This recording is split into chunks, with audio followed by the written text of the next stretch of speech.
When God is ready to give you a new level of experience with him, it comes with a test.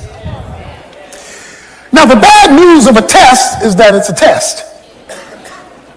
The good news of a test is that it's preparation for a higher level. And you can really know when God is ready to really move you to the next level, because it will be a final exam. In other words, it'll be a major test. Now, we get minor tests, little pop quizzes along the way. But then everybody gets hit with that whopper. That test that seems like it'll knock you over. It's a major exam, because God is ready to move you to a major level. So today we want to look at the test of faith. Abraham's final exam. The author of Hebrews tells us that it came when God asked Abraham to offer up Isaac, which took place in Genesis chapter 22. So what he talks about in Hebrews 11 actually took place in Genesis 22, this final exam. He is told to offer up Isaac, who was the promise. So here's when you know it's a major test, because you're getting ready to have a major promotion to a whole nother level. You know it's a major test when it calls for something significant in your life and at the very same time makes absolutely no sense at all. In Genesis chapter 22, where the story is unfolded for us in that chapter in detail, God tells Abraham these words. He says to Abraham in Genesis chapter 22, now it came about, verse 1, after these things that God tested Abraham and said to him, Abraham, and he said, here I am. And he said, take now your son, your only son, whom you love, Isaac, and go to the land of Moriah and offer him there as a burnt offering on the mountain of which I will tell you. That made no sense. How do you worship God when God is doing a number on you? How do you worship God when he has disappointed you? How do you worship God and go to the altar when you believe he has failed you? God, how do I go to church today? Listen, I don't feel like worshiping today. Not in light of what you're asking of me, demanding of me, instructing me, calling me to do. Because what you are asking is too deep. But it says Abraham got up. There's another thing you need to observe. It says, get up and go to the mountain, to the place I will show you. He had to obey without all the details. I will only give you more details when I see you moving. See, one of the reasons that we do not see more details from God is he can't get us to move from where we are. Faith is measured by movement. If there is no movement, there is no faith, no matter how faith-ish you feel. So it says Abraham got up. And now the plot thickens. When he gets up, I want you to keep this verse in mind, verse 4. I'm just going to read it right now. We're going to pick it up in a minute. Verse 4 says, on the third day, Abraham raised his eyes and saw the place from a distance. Let me read verse 4 again. Verse 4 says, on the third day, Abraham raised his eyes and saw the place from a distance. Somebody say third day. On the third day, Abraham raised his eyes and saw the place from a distance. He tells the young men, the servants who help carry the load, y'all stay here. I and the lad will go up and we will worship and return to you. Oh, wait a minute now. Abe, God just told you to go kill him. Abe tells the boys, I'm going up here to worship. You boys stay here, me and Isaac. We're going up here to worship. And when we finish our church service, me and the lad will come back. Oh, wait a minute now. God just told you to kill him. Y'all stay here. I'm going up here. Take care of what God told me to do. And when I finish what God told me to do, me and the boy will see you afterwards. But God told you to kill him. So what you mean? We coming back to see you afterwards. See, when you're called to faith, you got to speak the truth in the midst of the contradiction of the circumstance. Hebrews 11 says the reason he said that was because he believed God was even able to raise the dead. That's what Hebrews 11 says. So if I obey you, God, and do what you told me to do, and at the same time believe your promise that you're going to work through Isaac to make a great nation, then I also have to believe, since you don't contradict yourself, that if I do what you tell me to do, you got some kind of miracle you're planning to bring me and this boy back here again. But what made him speak that? Where did this faith confidence come that God could raise the dead? Well, you recall, Sarah's womb was dead. And Abraham couldn't function no more at 100 years old. And God created a hookup. And the miracle baby of Isaac was born. He had seen what God could do in raising a womb. So he figured the same God could raise a son. So when God calls you to a major exam, don't forget what he did in the quizzes. Don't forget what he did yesterday when he moves you to a bigger challenge tomorrow. Because if it's bigger today than what he did yesterday, is because he's moving you to a new grade level, a higher experience with him. And so they make their way to the place that God said. So Abraham now is talking to Isaac. Isaac says to his father, my father, verse 7 of Genesis 22, here I am, my son. He said, behold, I see the fire, I see the wood, but I don't see the lamb. Every other time we went to church, we had a sacrifice.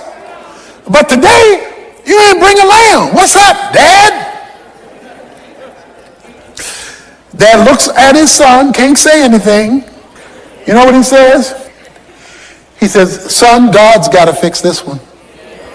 The Lord will provide himself, because I don't have an answer for you. I don't know how this is going to work out. And when God puts you in a final exam, you don't know how this is going to work out. God has got to do something here, because only God has an answer to this dilemma of faith that I'm in. Because this is a midterm or a final. This is not a little pop quiz, and it's confusing. And God's got to provide the solution.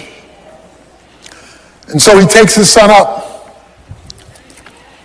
He puts him on the altar. In verse 9, he built an altar, arranged the wood, bound his son Isaac, and laid him on the altar on top of the wood. Can you imagine what he's thinking, feeling? And Abraham stretched out his hand and took the knife to slay his son. Because guess what? That was what he was told to do. Verse 11, but the angel of the Lord called to him from heaven and said, that's Jesus in the Old Testament, the angel of the Lord, Abraham, Abraham. Whenever God calls your name twice. See, when he told him to obey, he only called his name once in verse 1, Abraham. But now in the middle of his crisis, he calls his name twice. That means there's something special coming down the pike. Abraham, Abraham. And he said, here I am. Do not, verse 12, stretch your hand out against the lad and do nothing to him. For now I know you fear me, since you have not withheld your son, your only son, from me. Now, I don't know about you, but you should be having a problem right now. And it ought to be a theological problem, because God says, now I know. Oh, wait a minute, you God. You're omniscient. Omniscient means all-knowing. You already knew what I would do, because you're God. You know yesterday, you know today, and you got prophecy down. You know tomorrow.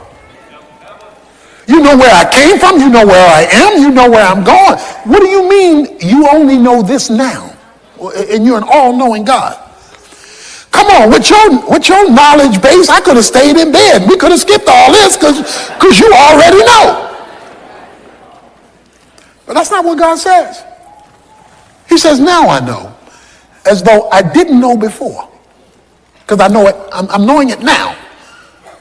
And I only know it now because of what you just did. So how do we theologically bring together the concept of an all-knowing God and a not knowing something till now? How does that work? Well, I want to share with you today something God does not know. While God knows everything actual and everything potential, he does not know everything experiential. For example, if you were to ask God, what does it feel like to commit a sin? I suggest to you he couldn't answer that question, because he's never done it.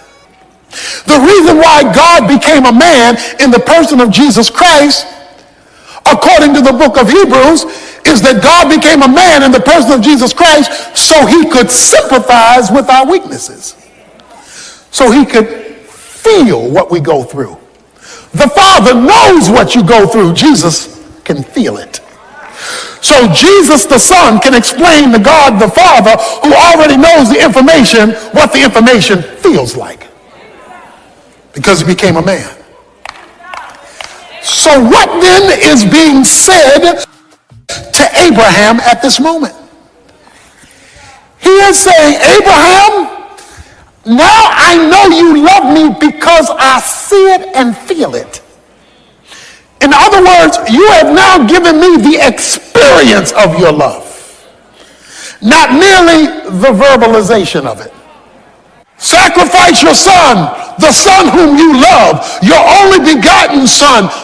Do you love me more than him? That's a final exam. When God calls forth a faith act of love so he can feel it. Now I know. Oh yeah, informationally, yes. Intellectually, yeah. But today I feel your love. And I feel it because of your choice of me over the thing you love most in life.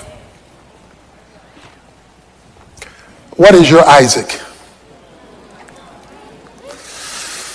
That thing that God can't have because you're too attached to it. And God says, bring it here. We're talking about the test of faith, and we're not talking about a pop quiz now. We're talking about a final exam. Now I know. And there we have it. Watch this.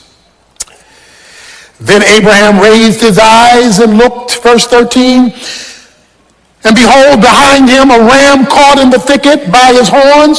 And Abraham went and took the ram and offered it up for a burnt offering in place of his son. And Abraham called the name of the place Jehovah Jireh.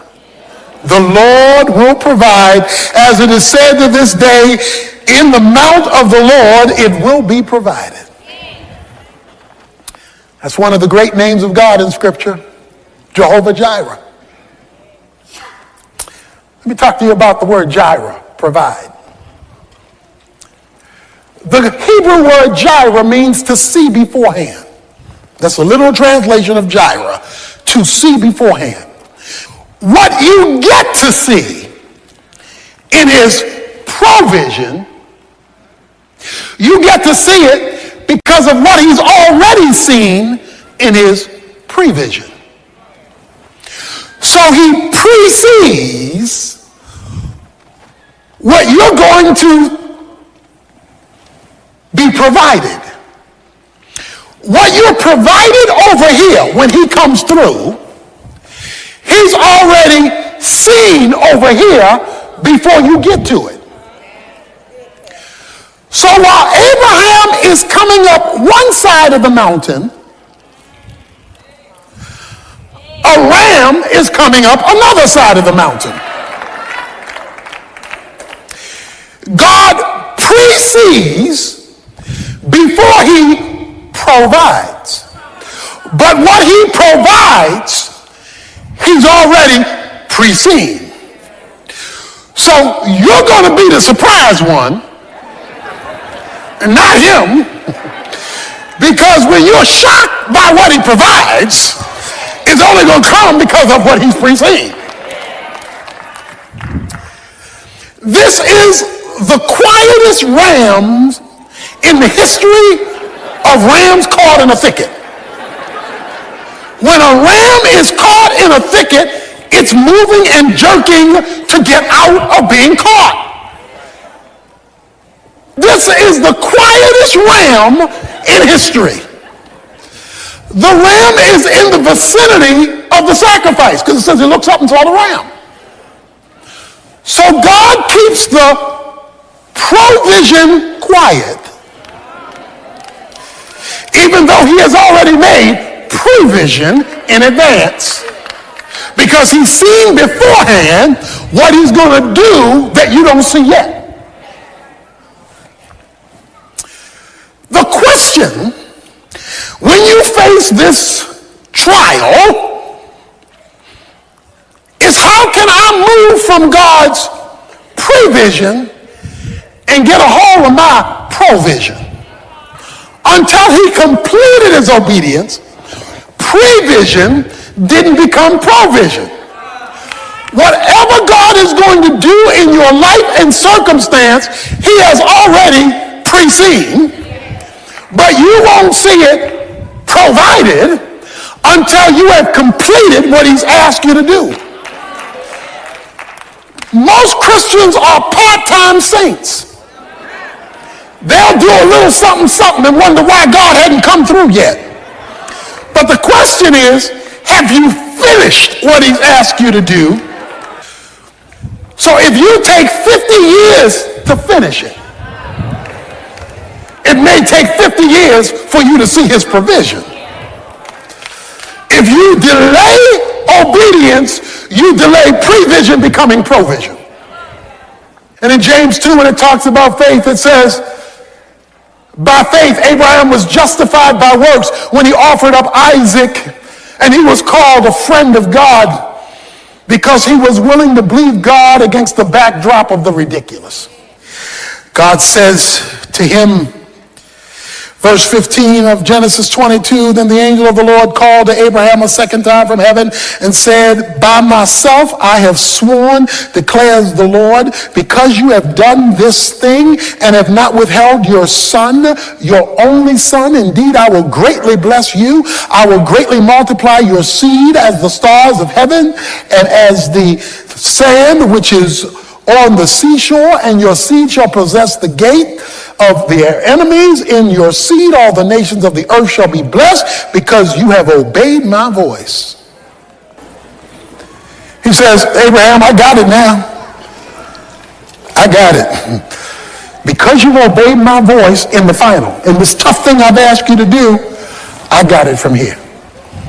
I'm going to swear by it.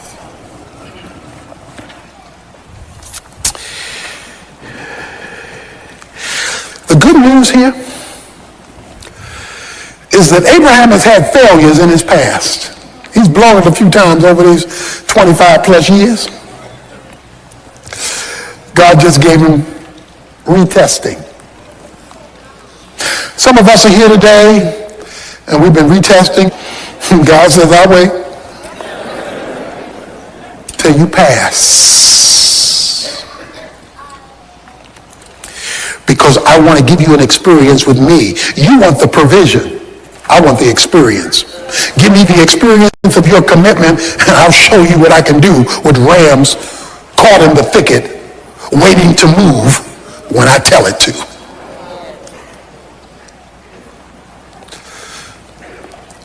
But that raises a question. On this journey of faith, you're struggling, you're walking with your Isaac, you're holding Isaac's hand. You're holding that situation by the hand, and God is telling you to kill it even though you love it. And you're walking, how do you make it? How do I make it? Because I don't know when God's going to do it. I don't know how God's going to do it. I don't know how am I going to make it? Remember verse 4? It says on the third day, Abraham looked up and he saw the place. In St. John chapter 8, Jesus is talking to the Pharisees. And Jesus is telling them who he is. And Jesus is talking about the fact that he is the Son of God. And the Pharisees are looking at him like he's crazy and saying, you aren't even 50 years old, they say. You aren't even 50 years old. And you're talking about Abraham like you know him. You're not even 50 years old. What are you talking about Abraham? And Jesus said, before Abraham was, I am. That's the Old Testament name for God. Moses said, who shall I tell you sent me? He said, you tell him I am sent you. That's the name for Yahweh. So Jesus says, before Abraham was, I was God. Okay? In fact, Jesus goes on to say, in the last two verses of John chapter 8, he says, watch this, Abraham saw my day and was glad. Genesis 22 verse 4. Abraham is on his way to Mount Moriah, and he looks in the distance and he sees something. Jesus in the New Testament tells us what Abraham in the Old Testament saw. Jesus said, Abraham saw my day. What day did Abraham see? Let me tell you a little secret. Mount Moriah is located a few hundred yards from Mount Calvary. There are just a few hundred yards that separate Mount Moriah from the hill of Golgotha. Jesus said, Abraham saw my day, and he smiled.